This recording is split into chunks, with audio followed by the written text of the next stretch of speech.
กองประชุมสมัยสามัญที่9ของสภาแห่งชาติสุดที่9ได้ขายขึ้นอย่างเป็นทางการในตอนเช้าของมื้อนี้กองประชุมสมัยสามัญที่9ของสภาแห่งชาติสุดที่9ได้ไขขึ้นอย่างเป็นทางการในตอนเช้าของวันที่9มิถุนายน2025ภายใต้การเป็นประธานของท่านไซสมพรพรหมวิหารประธานสภาแห่งชาติโดยมีท่านทองลุ้นศรีสุริตเลขาธิการใหญ่คณะบริหารงานศูนย์กลางภาคประธานประเทศท่านสนไซศรีพันดอนนายกรัฐมนตรีบรรดาการนำภาครัฐอดีตการนำภาครัฐพร้อมด้วยสมาชิกสภาแห่งชาติประจำเขตเลือกตั้งเข้าร่วมท่านไซสมพรพรหมวิหารได้กล่าวสุนทรโพธิ์ไข่กองประชุมอย่างเป็นทางการว่ากองประชุมครั้งนี้จะเล็งใส่พิจารณาและรับร้องเอาปัญหาสำคัญพื้นฐานของชาติเป็นต้นกอแมนบทรายงานของรัฐบาลเกี่ยวกับการจัดตั้งปฏิบัติแผนพัฒนาเศรษฐกิจสังคมแผนงบประมาณแห่งรัฐแผนเงินตรา6 เดือนต้นปีและแผนการ6 เดือนท้ายปีของ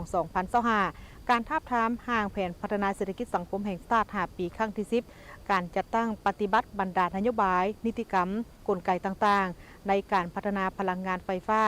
การจัดตั้งปฏิบัติปีท่องเที่ยวลาวและทิศทางแผนการในต่อหน้าปรับปรุงกฎหมายจำนวน10 ฉบับและสุ่มใส่พิจารณาปัญหาสำคัญต่างๆกองประชุมสมัยสามัญที่9ของสภาแห่งชาติสุดที่9ครั้งนี้จะได้พิจารณาห้องปัญหาสำคัญพื้นฐานของประเทศชาติดังนี้บทรายงานของท่านนายกรัฐมนตรีเกี่ยวกับการจัดตั้งปฏิบัติแผนพัฒนาเศรษฐกิจสังคมแผนงบประมาณแห่งรัฐ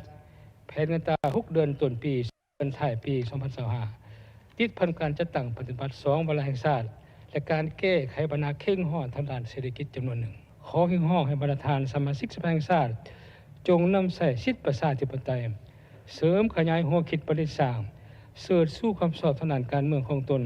ในการสูญสติปัญญาเข้าในการค้นคว้าในอย่างลึกซึ้งประกอบความเห็นต่อทุกๆปัญหาอย่างที่ถ้วนสร้างสรรค์หัดกุมภาวะวิสัยมีเหตุมีผลแท้จริงบนแนวทางนโยบายเปลี่ยนแปลงใหม่ของพรรครัฐธรรมนูญกฎหมายของรัฐและสภาพความเป็นจริงทางด้านเศรษฐกิจสังคมของประเทศไทยในปัจจุบันพร้อมกันนั้นก็ค้นคว้าซอกหาวิธีการมาตรการแก้ไขที่เหมาะสมมีข้อเสนอต่างๆต่อรัฐบาลปรับปรุงวิธีแก้ไขปัญหาที่หีบด่วนเข่งห้อนของสังคมพวกเราในปัจจุบันซึ่งประชาชนมีความเป็นห่วงและก็ข้องค่อยการแก้ไขปัญหาต่างให้เป็นรูปธรรมร้ายขึ้นกว่าเก่าพร้อมกันนั้นสร้างความเป็นเอกภาพสูงต่อบรรดาเนื้อในที่ทำข่าวพิจารณากองประชุมครั้งนี้สามารถทำห้องเป็นมติและนำไปจัดตั้งปฏิบัติอย่างเป็นรูปธรรมอย่างแท้จริงในโอกาสอันสง่าราศีนี้ในนามประธานกองประชุมข้าพเจ้าขอประกาศเปิดกองประชุมสมัยสามัญที่9ของสภาแห่งชาติสุดเก่าอย่างเป็นทางการนับแต่นี้เป็นต้นไปขอขอบใจจากนั้นที่ประชุมก็ได้ค้นคว้าพิจารณาเกี่ยวกับการจัดตั้งปฏิบัติแผนพัฒนาเศรษฐกิจสังคมแผนงบประมาณแห่งรัฐแผนเงินตราระยะ6 เดือนต้นปี2025และทิศทางแผนการจุดสูมใน6 เดือนท้ายปี